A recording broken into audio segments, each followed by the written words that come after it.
Welcome back to the Divijs podcast, episode 106. We've been doing this for 4 years now, and it's been an incredible journey. But today's episode is definitely one of the most special ones for me and it's super last minute. Like, we didn't even plan this, but when I was praying this morning, I didn't tell you this, but when I was praying this morning, I was like, who should I have on my podcast? And it was like, your sister, get your sister on. So I was like, all right. And then you showed up at Honey Brains.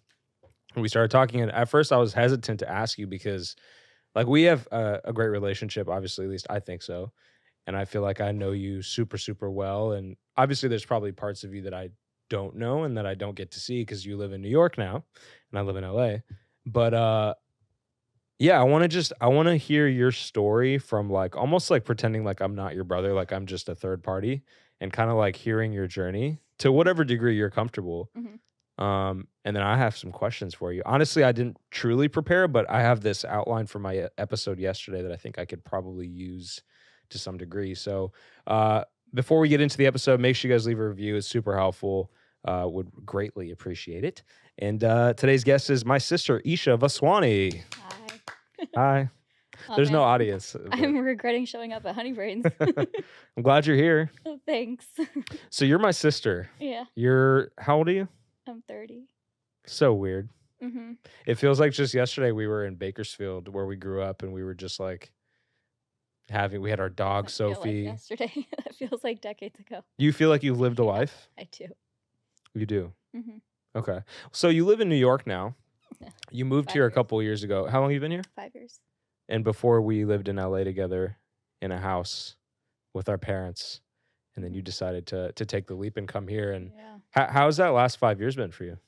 I mean, best decision. I think for a year before I moved here, I was bothering people, just like, I'm moving to New York. And then I don't even know how it changed. I think what happened was I quit my job. I remember sitting in the office with some of my managers just being like, I need to quit. Don't know what I'm going to do next, but I'm just going to move to New York. I tried to transfer with them, but it just felt better to kind of clean slate. So I remember quitting, and then I think I took like a month. I went to India, hung out with the grandparents and stuff like that, and then came back. And I don't know if you remember, like, the parents were renovating their Fullerton house at the time. Mom wouldn't stop talking about it. Yeah. So, like, I stayed home for that bit of time, sublet my LA apartment, and then just kind of moved to New York without a job. But I had, like, some interviews and stuff lined up. Yeah. Stayed with the family sort of before I found an apartment, and then just did, like, interviews and apartment hunting in that first month of moving to the city, July 2019, and then found a job. This was right before COVID too. So July 2019 was when I moved, and then COVID hit March 2020. So wow. I had, like, a good amount of time in the city before things. Yeah, I did, like, a lot of dating, a lot of exploring the city before it shut down. So I feel like I got a good taste of pre-COVID New York. What was it about New York that was driving you to it? Like, did you have, like, a calling one day? You're like, oh my God, I feel like I need to go to New York. It's probably what everybody feels when they come in, right? Like, every neighborhood is different. You walk a couple blocks and it's a whole new story. And I just felt like I needed it to be home. Yeah. Yeah, I mean, it's so easy to get from A to B. I think one thing I struggled with in LA was traffic and figuring out how to accomplish multiple things in a day and see multiple people. So yeah, it's just really, I mean, you felt it. So nice to sort of just, like, do 5 things in the span of a few hours. Yeah. Like, just today, like, stumbling into you, and, like, you can do so much in one day, whereas in LA it's like all your friends are in different parts of the city, and it's like you want to see them, but then you have to drive an hour in traffic, and then people are extra, like, they bail out there, like, I don't know what it is. I've heard that a lot. Yeah. Just something in the air out there. Everyone's, like, kind of shifty. Yeah. But I feel like here it's like people are like, hey, come eat lunch right now, and it's like they're serious about it. So easy. Yeah. There's no excuse. But that's also, like, a problem, right? Yeah. Like, if you don't want to see people, like, how do you get out of things?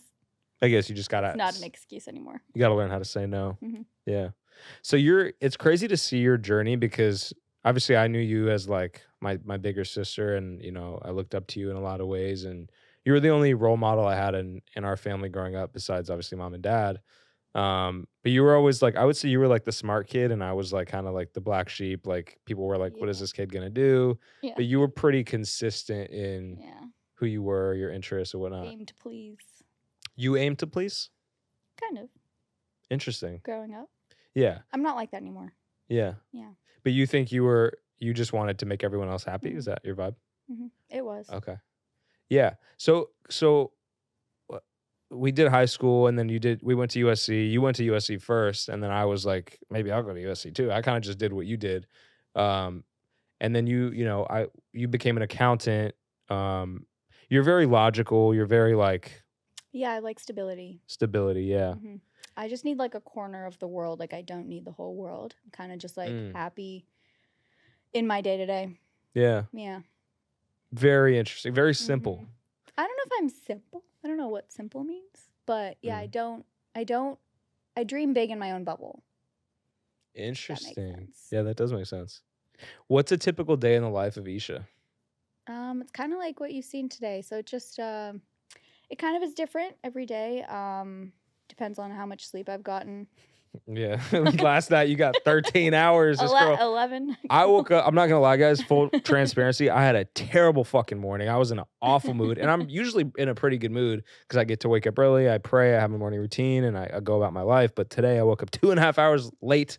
I was sleeping for 8.5 hours, which to me is I'm like, the world's crashing. I feel like a failure. I literally tell you need to calm down because sleep is where your body is like sewing itself back together.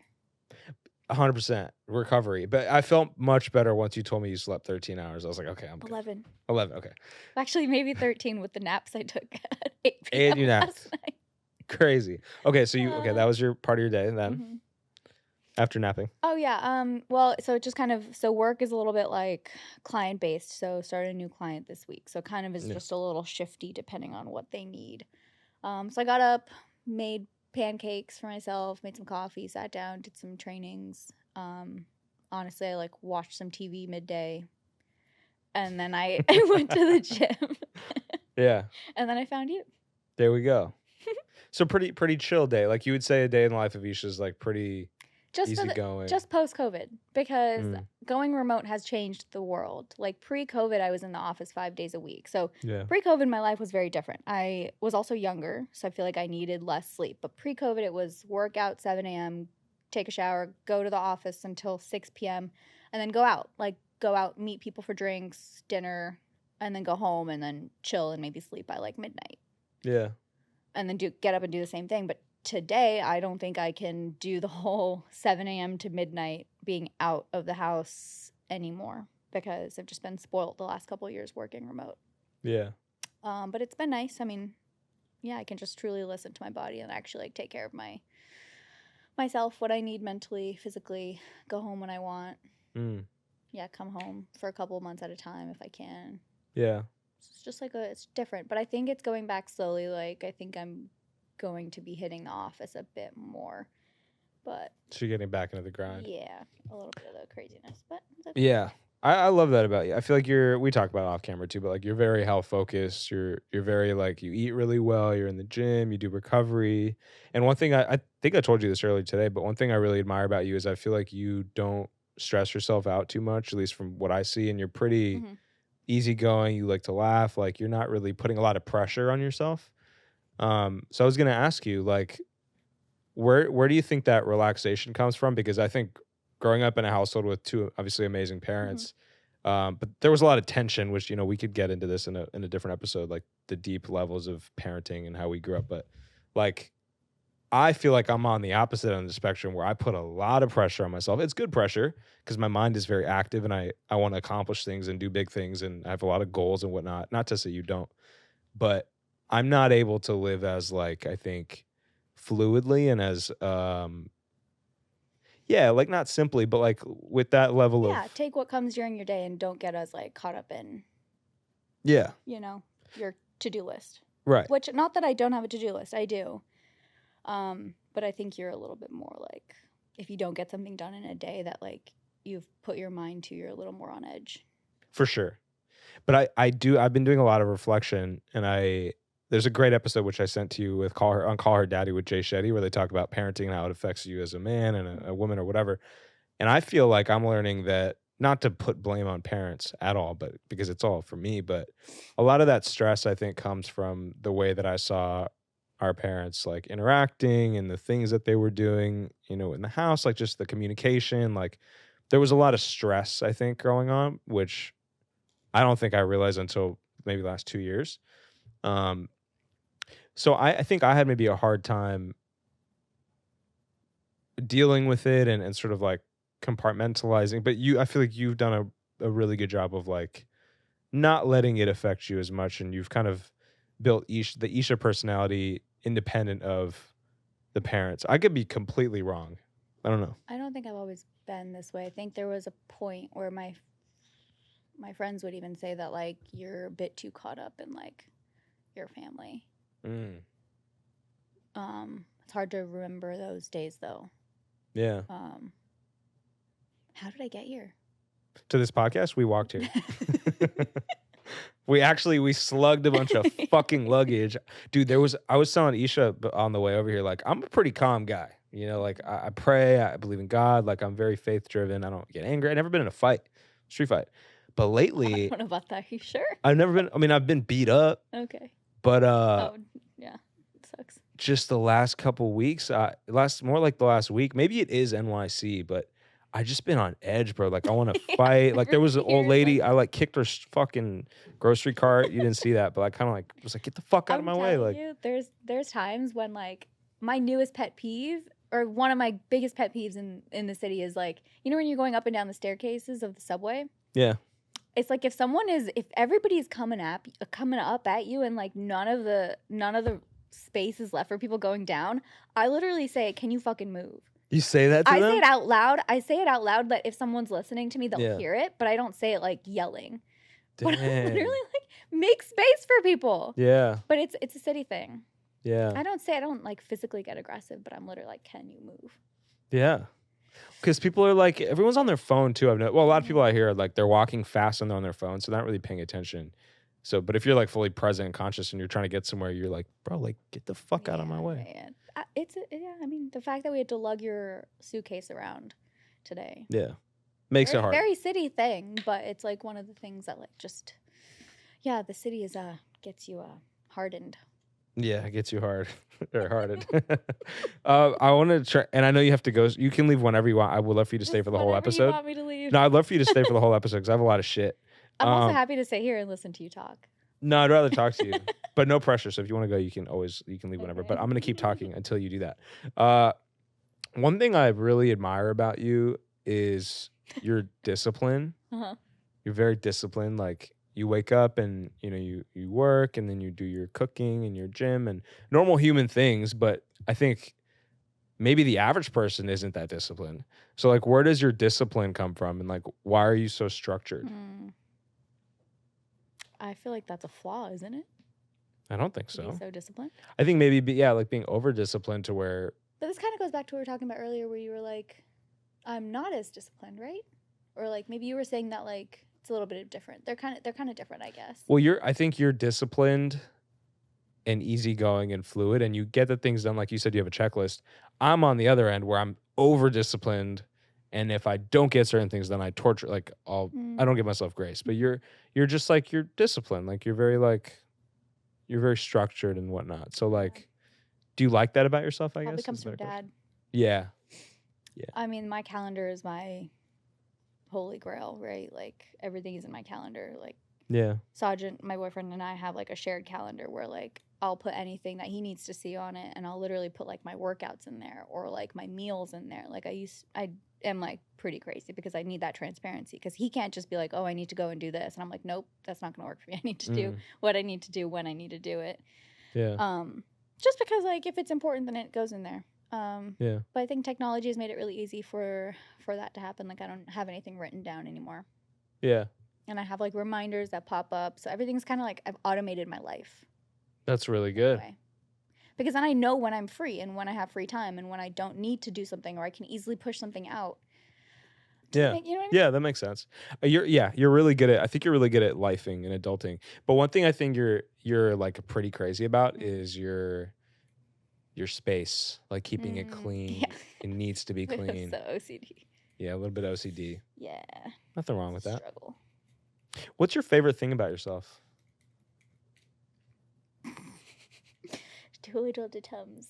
Probably like the fact that I can sleep really well. Sweep? Sleep. Oh, you said sweep, like using a broom. That too. My place is very clean. Yeah. I don't know. I think I'm loyal Mm. to my friends, to my family. Yeah. I would say that. Yeah. Okay, we're gonna do rapid fire because you actually led me perfectly into my next segment. How would you describe yourself in 3 words besides loyal? Yeah, organized. Mm. I don't know if I can say like like good at being alone. Yeah. Yeah, like enjoy my independent space. Kind of like self-sufficient, I guess. Yeah. Was that 3? I guess so. I think that was 3. Sure. What's your least favorite thing about yourself? Yeah, sometimes like I show my emotions too much on my face. Got it. Like it's hard to maybe not read the room, but like, you know, at the wedding we were at this last weekend, like I think it's hard to, sometimes I get too caught up in myself and I'm like, I need to be more politically correct in the moment. But I think like maybe I'm not so bad. Yeah. Sometimes I just, you know, I think you've told me too, like you gave me feedback. I will never forget when we were going around the room and telling like what we were trying to do for this, like a New Year goal situation or with the parents. And I think like dad said something and then I sort of retorted and was like, what, that's it? Sort of thing. And you were like, you could say things a little bit more nicely type of thing. And I think I can do that I'm a little bit harsh with Sajan as well. So I'm trying to practice being more nice. But I think that's a great thing too, because like nobody wants yes men around them. Like nobody wants people around them that are like, you're so fucking amazing all the time. Like da da da. Like we want people that, or really theoretically, you should want people that will give it to you straight and tell you what it is. And I think you've always been that person. Like you don't really have a filter. If you feel the type of way, you'll say it, or like if you're upset, you can clearly read it on your face. Have you ever like offended anybody in that? Like, have you lost a relationship because of you being too? Maybe. But you don't really care. I don't give a fuck. There's so many people to care about. Yeah. How do you manage your relationships? Because that's another thing. That's actually one of my things on my notebook is, which thank you for getting this for me. Oh, yeah. It's so beautiful. What, are you not going to answer the questions that you're asking me for yourself? We could do that. We could do that. What would you like to know? The 3 things that you describe yourself with. I would say Divij Vaswani is very ambitious, maybe to a fault. Very disciplined, maybe to a fault, and very loyal to family. I think we have that one in common. Like I will die by my family if someone. I think you're way more. Yeah. I don't know what it is. I had to get out of it. Really? Yeah. Yeah. I think it can be a bad thing too. I think like if it's too overboard and it runs your life and that's all you value and you get attached, then obviously being attached to family is never good because people fall off the planet Earth. Did you see Mariah Carey's sister and mother died on the same day? Me, I think. Oh, I told you that. Yeah. It's really sad. Rest in peace. But yeah, like being detached is very important. But I want to really quickly go back to the Call Her Daddy episode that I was just watching with Jay Shetty. And they were talking about, you know, like as humans and relationships, for example, like you want to, what was the train of thought? Oh, like you want to be around people that have like, or like everybody has a different reason for why they exist or what motivates them to do certain things, right? Like some people are very family driven. So like they'll kind of bake their entire life around like, you know, supporting the family. They'll like want to live near their family so they can be close to their parents or their, you know, significant other. Other people are more driven by like service or like purpose-based work or the career. And I think for me, it's, you know, God, family, and career are kind of like all tied. But I think family's probably at the top. Whereas for you, I think that may not be the case unless it is. Well, family's at the top, but I think boundaries are important with family. Yeah. So, when they need me, like, I'll be there. But from my read on it, if they don't need me, like, I don't know, like, I don't need to give them 10 hours of my day or even my week. Yeah. If, I don't know, like, we all have our own lives. Like, it's probably, like, better if they don't see me all the time. Yeah. But if they call, I'll go home. Yeah. Right? Yeah, that makes sense. You're like more. They don't need to occupy my brain. Right. Because that's not doing them any service. It's not doing me any service, and it's not doing my future anything to occupy my brain and worrying. Like, there's this quote that from Harry Potter, or from like one of the Harry Potter series. Like, it's like, or someone said it from there, but it's like, worrying just means that you stress twice. Yeah. Because, like, you worry, and then once what you're worrying about actually happens, if it happens, you worry again. So it's like, why worry? Yeah. They say worrying is like the new death, like killing yourself. It's like so try not suicide. to stress too much about them. Yeah, that's really good. I also will say, like, when the family needed you most, like, you were there, like this last year. I've talked about it on the podcast. Do you mind if we talk about it? It's fine. Cool. So we mentioned, I've already mentioned it to like our audience, but our mom went through a double lung transplant because she had idiopathic pulmonary fibrosis, which is a very severe, incurable genetic lung disease. And so, she got diagnosed in 2019 or 2020 with it because she was in India doing surgery and they found it. And then, so I think for me, I was like, I need to be around her all the time because I don't know how long she's going to be here because the doctor said she could only live for a couple of years. So the last like 4 years, as I've been building Division Media and living my life, mom has been like top priority. Like, I'm at home every week, at least a couple days a week, traveling with her, doing these things because I wanted to sort of like soak in those moments because I didn't know if, she would survive the surgery, candidly, and thank God she did, which, we could talk about that too, being, the madness that we went through at UCLA and whatnot. So for me, I think it was like my human instinct was like, be around her all the time, like show her the world right now because you don't know if you could do it later, right?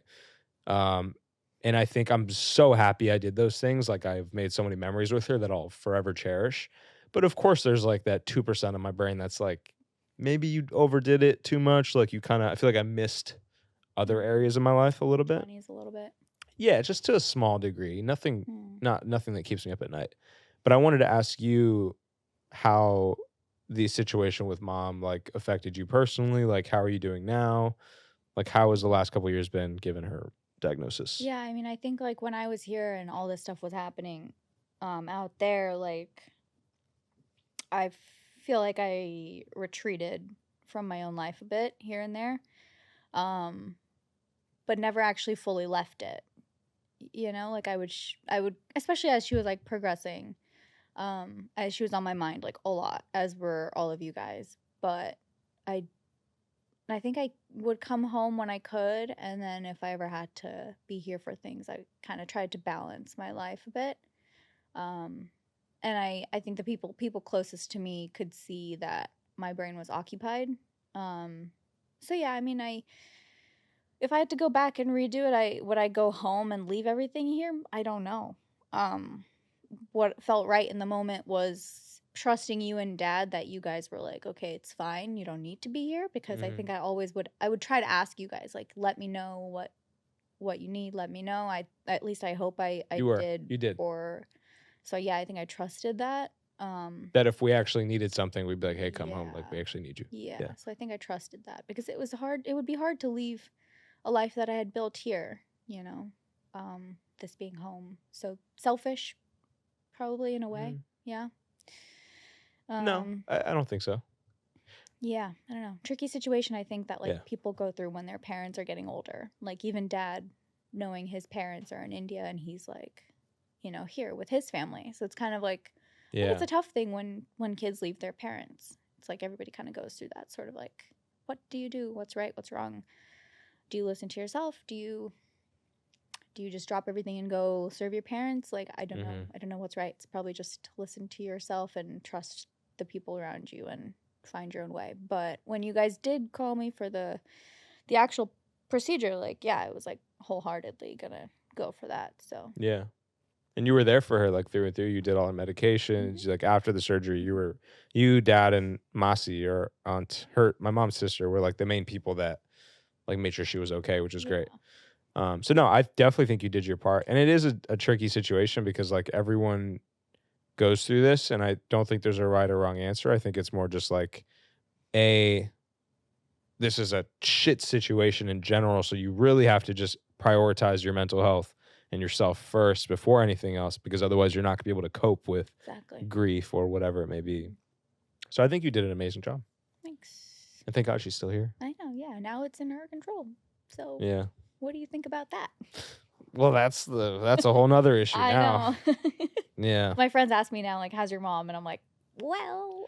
I never know how to answer it because I'm like, I know. she's alive, but like, Well, what is she doing with her basically second life? I don't know. yeah. It's up to her now. Yeah, you can bring the horse to the water, but you can't make the horse drink the water. Yeah. Not calling you a horse, Mom. You're not a horse. You're a human being, but you got to start drinking the water, aka working out and basic shit. But Yeah. cool. Well, I'm glad we went there because I was curious about where you were at with that. Do you have to go or you have time? I have time. Okay, great. Cool. I have more shit.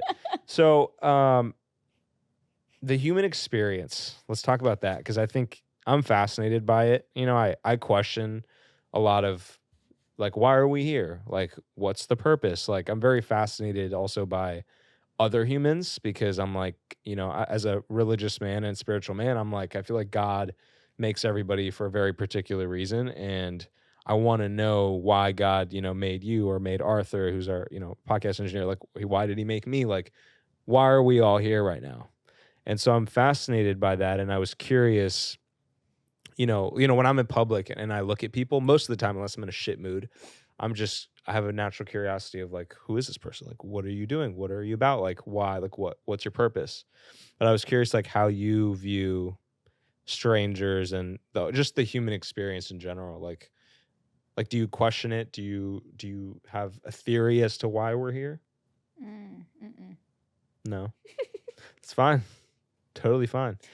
Well, like, I don't understand. Like, so you walk around the street and you like look at people and you're like, why are you here? It sounds crazy. Yeah, but like honestly, yes. Like to a degree. I'm like, what are you doing? Like who is what's your answer? Well, I don't know. That's why I have a podcast because I like talking to people and I like hearing like their journeys and like what they're about and like whatever. Yeah. But I feel like you don't really question, which is maybe a good thing because then you're not like in an existential like No, I'm realm. not. Interesting. Huh. Yeah. Should I be questioning things? No. You're just a girl. I just found out about the concept of girl math. Oh, you did? My girlfriend, shout out Ann Layton. Yeah, she's been telling me about how like when you have cash, you technically didn't pay for it. I'm aware of the concept. Right? Like you buy something cash, you technically didn't pay for it. It was free. I participate in girl math. Okay. Yeah. But you're an accountant, so you're actually like probably good at that. I understand that it's not right, but it feels different. I went on a shopping spree a few months ago, and I bought a shit ton of stuff, returned half of it, got gift cards for some of that half, and that felt like free money. but I know it's not because I actively do budgets. Yeah. So it's already hit my budget. So if I've already accounted for it in the last month and now it's in future month, I can just, it's money that I just have. Like it's already hit my, I don't have to worry about it for this month. I can just spend it. That makes sense. Yep. Same with when I do Venmo requests, I have like $2,000 in my Venmo account. Free money. Next time I go out to dinner, someone else pays. I just have to pay them back and it's like I had a free meal. Got it. Yeah, I don't understand the concept, bro. Girl math to me just doesn't add up. Doesn't math out. For you, it's just like I can do a late checkout just because you forgot to check out, and it's like a $200 extra fee, and you're like, oh well. Well, because I think I value convenience and like de-stressing more than that's just your excuse money. That you forgot to 100%. Late checkout. 100%, but you have to justify it so that you feel better about it. Okay. That's how I do it. So that's what girl math is too. Just justify it. That makes sense. Yeah. Yeah. Different way of justifying, I think. Yeah, that makes a lot of sense. What I does like Ann that. Layton do for girl math? She has the cash concept of like if she has cash and if she has $1,000 cash and she buys a bunch of shit, she technically didn't spend any money Yeah. because you don't see the deduction in the account. Yeah. I don't fucking get it. I think it's a weird thing. Speaking of money, in LA where I grew up, I don't really consider you as someone that grew up in LA because you more grew up in Orange County than you came here. But I think maybe you feel differently, but I feel like I think I would agree. I don't really know LA very well. Yeah. So you weren't really exposed to like the concept of like the sugar baby or like, that whole world. So my question for you is, have you ever considered being a sugar baby or like, did you ever date a guy for money? No. That's good. I knew that was the answer. No, we date for love, baby. What do you define as love? We talked about this yesterday. Let's talk about it now. Even more. More. Yeah, so I think love is companionship, partnership. What else did I say? Just kind of like your values align, like you converse well, you want the same things in life. That's a great definition. Yeah, I think that's and I mean obviously there's other aspects to it that are intangible. Yeah. This person makes you feel safe. You feel like you're never gonna get tired of them. I think like those are great answers. Do you feel like your current boyfriend checks all those boxes? I think he taught me what love is. Oh, that's so sweet. Yeah, I like him a lot. Great guy. The podcast I was watching, Jay Shetty, I'm super talking about that because it's inspired me over the last couple of days. But Jay Shetty said that love is when you like somebody's personality, respect their values, and you're committed to helping them achieve their goals. And I thought that was like a really great way of putting it. Can't really bucket it just into those things, but yeah, sure. Yeah. I would agree. Yeah. There's probably other things too, like reasons for why you've fallen in love. Do you think you ever fell in love before you met Sajan? No? Yeah. Do you still love him when he makes your apartment a mess? Yeah, I do. Do you? I get fucking annoyed, but yeah, you do. You get very annoyed. Yeah, I do. Yeah. I'm really bad actually because so he came home yesterday at 8:30 and he was hungry, so he made some eggs and bread and stuff, and he sat down to eat on our little couch table. And I was really tired, so I was getting ready for bed. Yeah. And then after he's finished, he puts his plate away into the dish, into the sink and stuff. And I come out because it's kind of dark outside. I come out with my phone flashlight on and I go in front of him and investigate where he put his plate down. And he's literally sitting there laughing at me because I'm looking for crumbs. And I'm like, oh, you actually ate well. Yeah. Yeah, I'm really bad. That's really weird. I know. That's so weird. But that's such a wife thing to do. I know. I'm kind of annoying. That's pretty annoying. I'm not going to lie to you. But that's fine. But he takes it well. Yeah. Because he knows at this point. Have you seen the vacuum in our bathroom? No. Have you heard me vacuuming? No. Okay. So I vacuum every time I go to the, I'm in the bathroom because there's always stuff on the ground. Like him eating stuff and he's... No, not food stuff. Just hair or pieces of his skin or something. I don't know. Is he a fucking reptile? He sheds? I don't know what's on the ground. That's kind of nasty. Sorry, Sajan. Yeah, you just aired him out. Sajan Shah. Oh my God, sheds. stop. Sheds reptiles. It's probably me and 1 TMZ million tomorrow. Sajan Shahs out there, so no There's one can find him. Yeah, there's definitely a lot of Sajan Shahs. So one other thing I was reading about was, I think more as a woman, being attracted to men and sort of what makes you attracted to someone, which I think changing gears, but the concept of attraction to me is very interesting because I think when you see someone in public that you're attracted to, in my mind, there's two things that happen, you kind of are oh my God, that person's hot or they're attractive. And it's almost like a little bit of stress. There's a minor bit of stress in that moment. And then it goes to I wonder if they think I'm attractive. And so I was wondering if you go through that when you see someone that you're attracted to, or maybe this was pre you being with Sajan, in public when you were walking around, or you were single, or you were looking at prospective dating, prospective dates? Like, yeah, like how do you view attraction, I guess? I think I'm intimidated by attraction and by attractive people. Interesting. Or at least I used to be. Yeah. You know? Yeah. I think like not like necessarily seeking someone anymore gives you a little bit more of like a level of like, I don't really care what they think of me. So you could just be whoever you want to be, who you are. Yeah. In talking to people. So I think like, I don't know. Yeah. When you're talking to an attractive person, are you tense that you feel like you're not good enough? No. Or attractive enough? No? That's good. I look like a goon everywhere I go. Fine. So. We're both bumming right now. It's all good. It's good to bum it out. Yeah, I feel like, I mean, I am who I am. If they don't like me, go away. Yeah. I like that. Would you say you're a confident person? Like, probably not necessarily all the time. You know, like, it's hard for me to be myself in group situations, I would say. That's my hardest thing. Like, it's always been the hardest thing for me. Like, all the weddings and stuff that I've been going to, like, it's the hardest thing to feel like, oh, I can be myself in a vast group of friends and stuff like that. So that's something I could probably be better at. I don't know when that'll be the case. It probably also depends on who. It takes me some time to warm up. Yeah, to warm up to people and be vulnerable. Like, I'm so much better one-on-one. Yeah. Small group settings. Yeah. Yeah. Sounds like a very normal thing. Yeah, because I'm not the loudest person in a room. So if I'm ever like, if I try to say something and like no one hears me, then I just shut down and I'm like, oh, whatever, I don't care.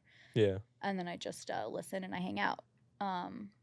So, you know, it's fine.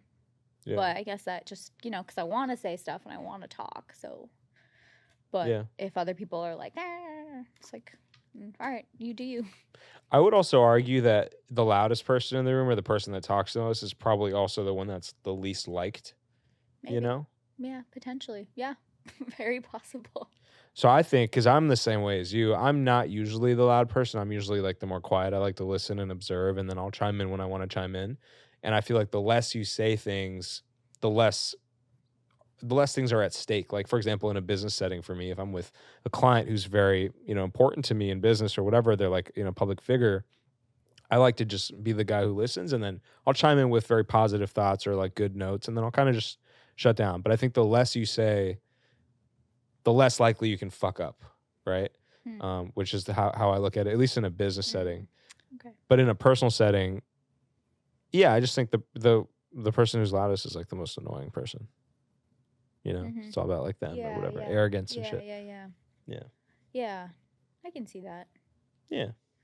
I can see that being nice. But no, it's interesting because I kind of feel the same way. I'm like, I think I'm pretty confident, but then other days I'm not confident at all, like socially for some reason. And I think it stems from parents. Everything does, doesn't it? Yeah, everything kind of does. We are who we are because of our upbringing. Because of our But parents. I don't even know like how they would have done anything differently to make us not who we are now. But I mean, I think, I mean, you're pretty confident. Thank you. Yeah. I mean, confidence is also like different. Like, you don't need to be the most talkative person to be confident. Like, confident just means that, like, you know, who you are. Yeah. You just are that. Yeah. For sure. Yeah, there's different levels of confidence. For sure. I was reading this article and it was talking about if there's certain gaps that you feel like you have as a person. Like, as a man, I've been sort of evaluating like what are parts of me that I feel like I could improve, or like gaps of things that maybe I feel like I'm like less fulfilled. And you know, I think a lot of those things, for example, like they need those things. If you do, for example, maybe you feel like, for me, I feel like dad, for example, wasn't present, you know, at my football games, or like I didn't have the quality time that I wanted from him in certain instances. And so now as an adult, full functioning in the adult world, maybe sometimes I feel like, you know, there's a piece of me that's like, I feel like dad wasn't there. And so then I have to like supplement that and be like, now I'm going to be there for myself and fill those gaps on my own. Um, so that's just something that I thought was really cool where someone was saying like, if you feel like there's certain gaps in your life that you didn't get from your parents, fulfill those for yourself. And then filling that void for yourself will like help you progress. Did if you that have to makes go to sense. therapy to learn that? Podcasts, listen to podcasts. That's good. Yeah. I think I asked you this question yesterday. Do you feel like there's something that the parents didn't give you to where you feel like there's a gap in you now or like a hole in you now? Did I answer this yesterday? I don't remember. I don't remember actually. I think, it's probably like the whole like own every room you're in and just be yourself in it. Yeah. But I don't know how parents can give you that. Yeah. That's probably just a personality thing. But for sure. Yeah, that's why it's like whatever. I don't know. Like, how would I give that to my children? I don't know. I also don't want to hype them up too much. Then they're just going to be like overconfident. Overconfident, yeah. Yeah. I think the parents did the best that they could. They would have no idea how we would end up. Yeah. We're all a product of the times too. So true. Life has changed now for women and for minority groups. So I know my childhood was not the best in terms of like, or not even like not the best, but like I remember being cognizant of being like the only Indian girl in a setting. So hopefully that's gonna change, or it has changed. So I think that is something that's also I take with me. Interesting. And only kind of grew out of that sort of in college. Yeah. Yeah. Yeah, true. I think our parents are just humans, and they did their best to like raise us knowing what they knew at the time. And they also had less resources. Like they had probably a way harder struggle than we had because we come from, a middle class, upper middle class family. We didn't really have, like, we never had to like find or fiend for food. Like the food was always there. So like from a survival standpoint, we had it easy, and I think they had it definitely rougher. So I'm compassionate about that. And I think or empathetic rather about that. And yeah, by no means was I trying to say like I blame them for the voids or anything. I know. Yeah. Yeah. It's just interesting to analyze. Like I have to think about that. I don't know. Yeah, for sure. I want to talk about something we were talking about on the way here, and I know we're bouncing everywhere, but I think it's fine because I think the clips are going to do really well. Sexualization in the workplace as a woman. Because I asked you a question, I was like, "What's your favorite thing about being a woman?" Actually, let's just ask you, what's your favorite thing about being a woman? I imagine like the male gender, and obviously just being very general here, the male gender has like, they probably have to go through a lot to like fulfill that societal pressure of like being the man that earns everything. I don't know if that's something you guys feel, but I feel like it's a lot less for women.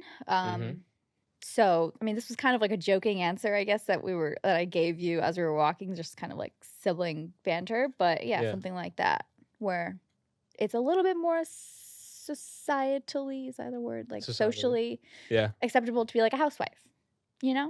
And like, even though we had that whole like lean in movement, women need to lean into the workplace. What about leaning out a bit? I think that's the thing.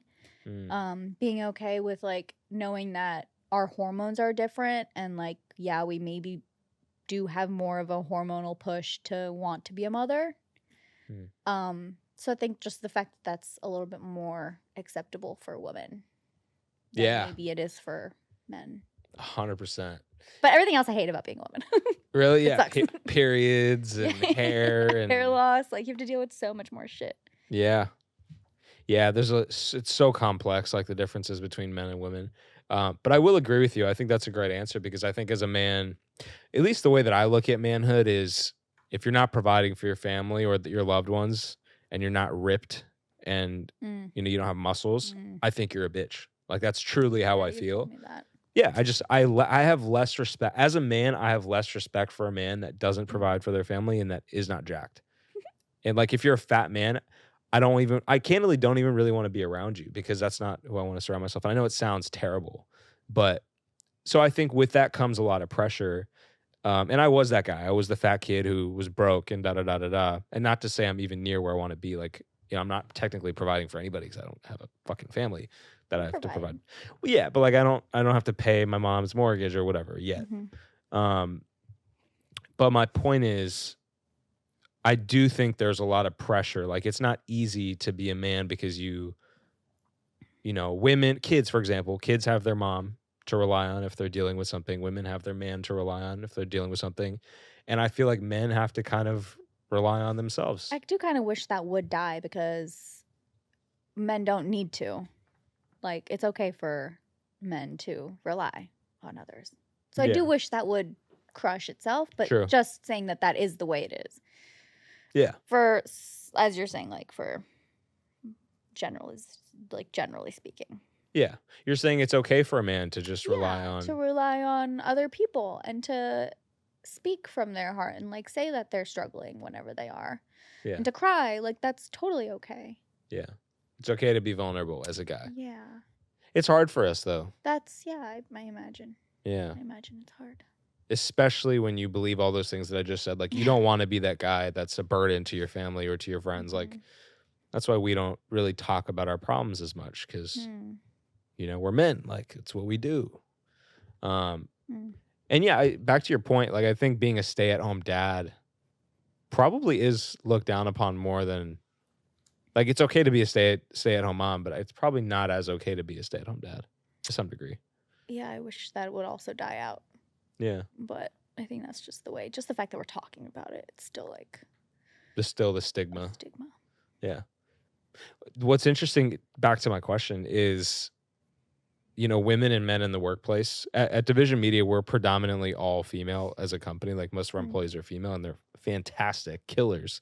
But I've noticed it, like in meetings, if one of our employees is speaking as a woman, and it's a crowd full of dudes in the audience listening to the presentation, I can see the dudes doing the scan, peeping and, having that sexual thought. Let's call it what it is. It's probably a sexual thought. Like, would I sleep with this girl? Like she's hot, or, making judgments or observations about their body or the way they look.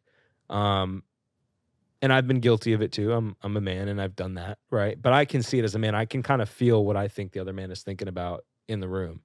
And I don't think that's okay. I think that it's probably harder to be a woman in the workplace, especially as an entrepreneur, than to be a man in the workplace. So my question for you is, have you dealt or experienced with sexualization in the workplace? And what are your thoughts on it? Well, we are animals, and I think we are on this world to biologically mate and reproduce. And the way you do that is that you find the best mate. Yeah. That sounds so like zoo-ish. Like I feel like I'm in like a zoo. But you're right. Yeah, I mean, like we fuck. That's what we do. Like literally Adam and Eve, they had sex and then the world began. Like it's what we do. So I don't know. Like I don't have any other comments other than that. Like I've never personally faced sort of like feeling sexualized. I've been more faced with the whole like minority thing. That's what I felt more. Oh, interesting. Yeah. Being an Indian. Yeah. Being a brown person in the workplace. A female thing, yeah, I've felt that, but I think like I've been more focused on the whole minority thing. But I do think that like maybe it's a thing that attractive people can get further. Yeah. Yeah, for sure. I think just like a how you carry yourself type of thing. Yeah. Anybody, I think, would rather listen to a attractive person speak than to an ugly person speak. Yeah. And I think that's why it is survival of the fittest, like back to like Darwin and evolution, like survival of the fittest. If you're attractive and you're disciplined, and that's why I think it's important as a man to be like ripped and strong, because if you're not, like, you're going to get your ass beat. Yeah. People want to give things to attractive people. Yeah. And they want things from them to further their own cause. Yeah. And attraction, what I've realized over time is it needs to be worked for. Like, yeah, some people are just genuinely attractive. That's genetically what they have. They're models. But other people, I think, honestly, kind of like me, I feel like I was the ugly kid. Yeah, you have to work for it. And I had to really work. Not that I'm this like super gorgeous. I mean, I think I'm a pretty attractive guy, but like not like super overboard. Whatever. My point is like I've had to like be very disciplined about what I eat and the amount I work out and torturing my body to get to a point where I'm finally like, okay, like I'm kind of attractive. You know? Yeah. I don't know where I was going with that. You have to work for it. You got to work for it. Yeah. Yeah. So it's something that can be earned. For most people, you have to work for it. Yeah. Yeah. Yeah. I know. Yeah. Personality is also a thing, though. It's important. There's some pretty objectively unattractive people that have great personalities. Yeah. Do you think women care more about personality or physical appearance? I would like to say they care more about personality. Yeah. But I think that you have to have like some sort of you have to be attracted to someone. Yeah. But I think being attracted to someone can also grow over time. Yeah. For sure. Basic answer, yeah. Let's say you were single, right? Hypothetical situation.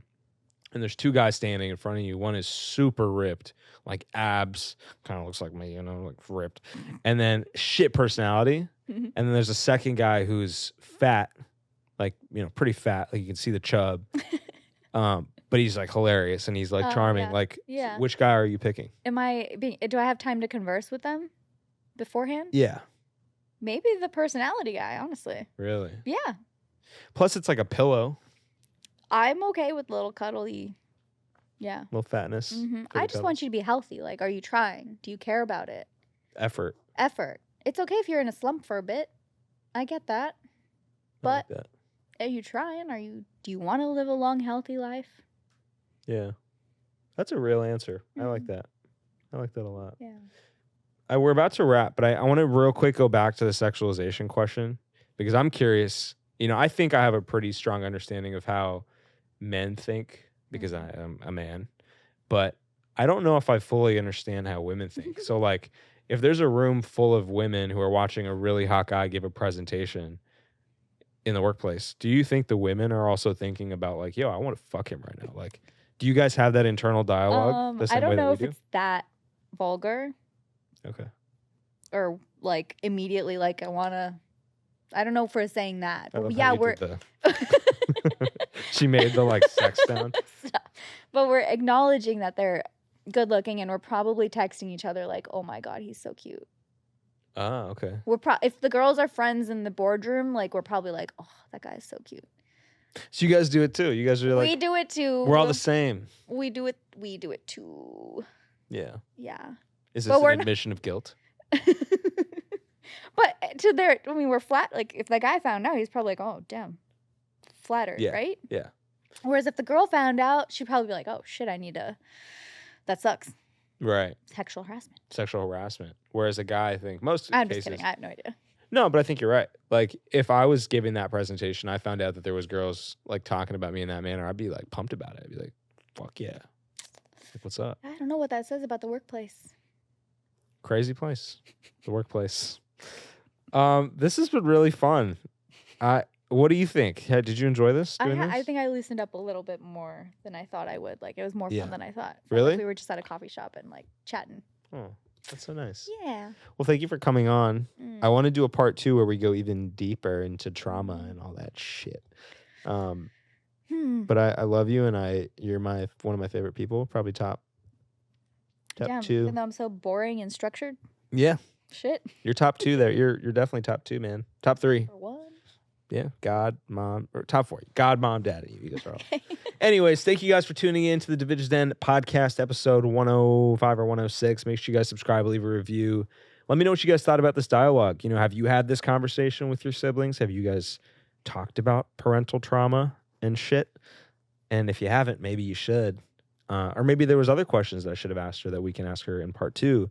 So I'll drop a poll in the audio version of the podcast and in the video version on YouTube for you guys to answer to. And again, love you guys. Thank you guys for tuning in to Divijs Den episode. Follow Isha at Isha Vaswani if you want to check her content out. And we'll talk to you guys soon. Bye.